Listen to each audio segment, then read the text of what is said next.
What's up, guys? It's John with National Sports Entertainment, and I wanted to go and cover the Bucs Bills game because, well, it's the only game tonight as far as football.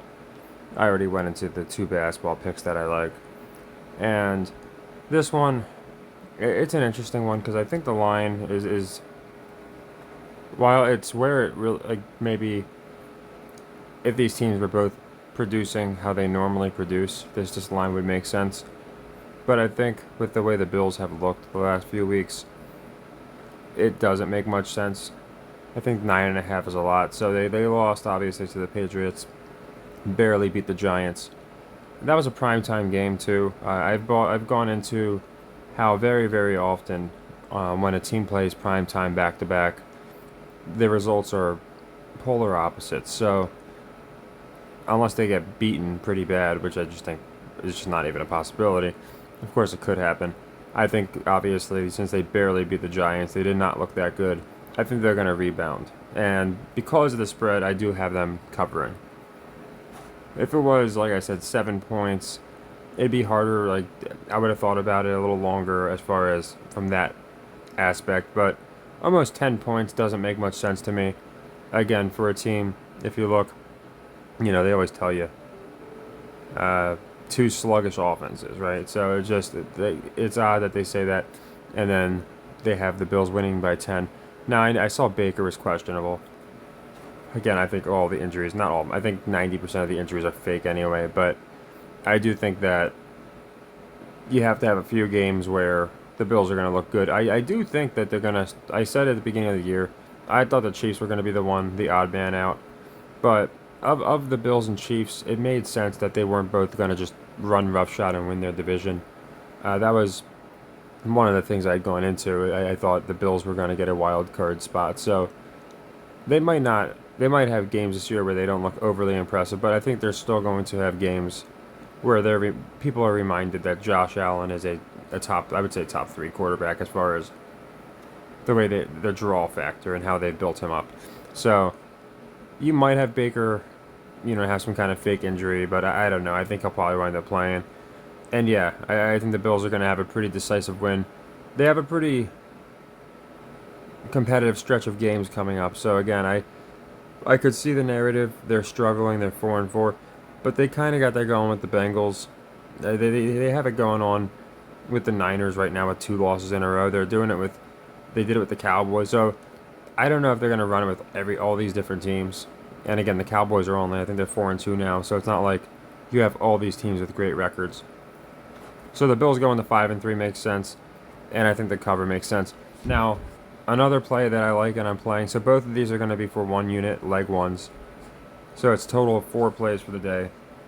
The other 2 being the Sixers to cover the Bucs. I went into that in my last video yesterday, and if you didn't watch that, I got the Sixers covering the Bucs. And then the other one, obviously, is the Lakers covering the Suns.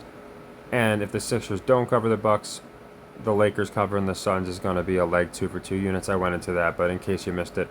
And if the Sixers do cover the Bucs, then we're just going to play the Suns Lakers game for 1 unit. It'll be a new sequence. So basically, just going to if we do split them, it'd be better to get the second game, of course, because then it's a net 1 on the day. But nothing crazy there. But that's how I'm doing that, just because, again, early on in the season, I don't want to just play too much, and we don't have that many open sequences anyway. We had 2 losses yesterday, so I'll be looking into some leg 2s, and for the few sequences we have open, I'll go into my leg 3s. But actually, I'm going to do a video where I go through. It's not going to be the most fun, but we've done over hundreds of sequences now, so I'm going to do a video where I go through and recap exactly where we're at, and just as many. I think we're, like I said, 115 exactly sequences in, and still in the green, so that's always good. But I'm going to do some. I know some people like to see the analytical parts, so I'll be going into that.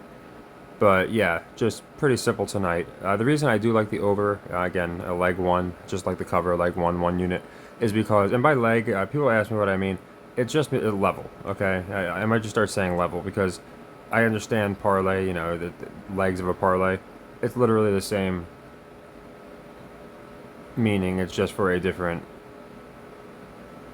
aspect. So instead of legs in a parlay where you have three separate that you have to hit, it's just if you miss leg one, you move to leg two. If you miss leg two, you move to leg three. But level, leg, tier, whatever the hell you want to call it, it's just 1 unit, 2 units, 4 units. The reason I like the over is because, as you saw in the title, it said two sluggish offenses, and I think 44 is kind of high. Again, if this was Buffalo, not like Buffalo Miami, that would be like 48, 49. If this was Buffalo, even Cincy, I would say you're probably looking at around 46, 47. So for this one to be at 44, 43 and a half, I thought was a little high. To me, a more sensible line is around 39, 40 and a half, just because the offenses have been struggling. The Bucs typically play a slower pace. So that, and what I like the most is Tampa Bay is 1-5 on the over this year. Tied for the absolute worst. So I think a lot of people are going to be on this under. So it made me like the over. So we'll be playing both.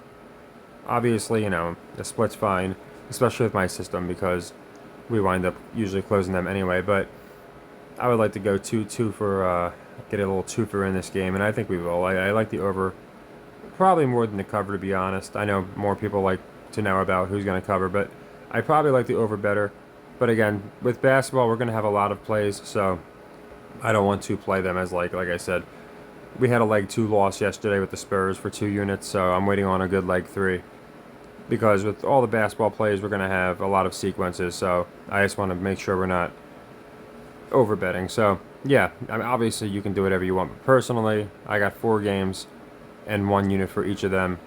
The only exception being, like I said, if the Sixers don't cover, then we're going to have 2 units, leg 2, for the Lakers to cover. So yeah, I think the Buffalo Bills look pretty good in this game. They can talk about the Allen ups and downs. That's the narrative with him. He has like really great games or terrible games. Kind of reminds me of Rex Grossman, only Allen's got more natural talent. But that was the narrative they ran with Rex Grossman, was the dude that would have a literal perfect rating, 158.3, and then he would have a literal worst rating you can get, which I think at the time was like 32 points something. I forget what the lowest rating that you can get was, but he had done it in back-to-back weeks. Allen does that. He's been doing it for years. So I think he has a really good game here. Moves to 5-3. Bucs don't need this win at all. They're in a crappy division that the winner's going to have 8 wins, in my opinion, and that's going to be the Falcons. So yeah, there's not too much deep about this game. That's on Prime Video, obviously, Thursday night game. So I think the last primetime game went over. The Eagles-Dolphins went over. I forget which game was after that. I'm trying to think. Niners-Vikings. And that one, I believe that one stayed under. So, and the last 2 or 3 before that went under. So, last several primetime games have been way more, I would say, probably 80% or so in the last couple weeks have been under. So I think we're going to get a higher scoring game. Don't forget, we got basketball season going on too. So you got to keep it entertaining to keep up with the NBA. They got the Thursday night lineup tonight. So I think it's going to be a pretty explosive game, and I like the Bills for the cover here. So yep, the Bills cover over 43.5, and I think we got a lot of basketball plays tomorrow. And I'll be going to all the college games, of course, for the weekend, and the football games.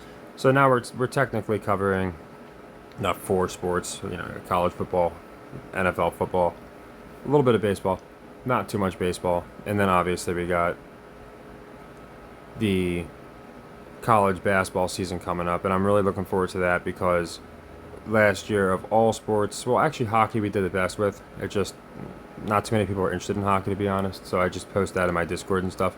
But yeah, college basketball, even people that like really weren't that into it were really impressed. That was why Jake the asshole started copying us. That was the comment I showed you guys like 2 or 3 times, and dude got all outraged about it. But it's true. We hit like 65-70%. Not even watching college sports, just literally going by the metrics. And it got to the point where he realized I could start making money, and he started betting and making money because of us. So I told him before he's welcome. I know he doesn't like the subject being brought up, but college basketball, for some, I think it's because it's the perfect amount of games. With college football, by the time certain teams are starting to defy history against the spread, say they're 1-6, 1-7, you could start picking them and make some money. But it's only a 16 game schedule, or I think 17 game schedule, 18 weeks. And then basketball, you gotta wait a little longer to play the spreads because there's 82 games. College basketball is like right in that sweet spot where you're like I think it's like 25, 30 games, might be a little more, but it's a perfect amount where you can really milk the spreads, and it's not like baseball where you got 160 something games, so you have to wait 30, 40 games, not that many games, but you got to wait a good bit of games before for a fact a team could not cover the first 30 spreads. I mean, it's not going to happen, but they could, and then towards the end of the season make it up. In college basketball, you really can't do that. There's only 20 something, like I said, 20, 30 something games. So if you got a bunch of teams 0-5 against the spread, that's all we did last year. You just start hammering them, and we did it with the over/under too. So I'm guessing that's why college basketball was so good because, again, it could just be happenstance, but we did really well with college basketball. We do good with college football. We do good with the other sports. NFL obviously last 2 weeks doing 70%, but yeah, I think you guys will be really fascinated for those who haven't seen the college basketball. If you're just tailing the picks, then you'll be happy because I don't watch the games. I don't watch the college basketball games, especially because every once in a while I'll watch an NFL game or something or an NBA game, but I really don't care for the college ones just because the blatant missed tackles and things like that are on in basketball. The blatant missed assignments are so obvious. But it is nice when, at least from the sample from last year, the metrics are really high for us, and it was our best sport. So, yeah, like I said, we're going to have about 4 sports we'll be covering. I'll cover hockey if you guys want me to. Anyone that's on my Buy Me a Coffee can confirm from a little bit this year, and anyone that remembers from last year can confirm.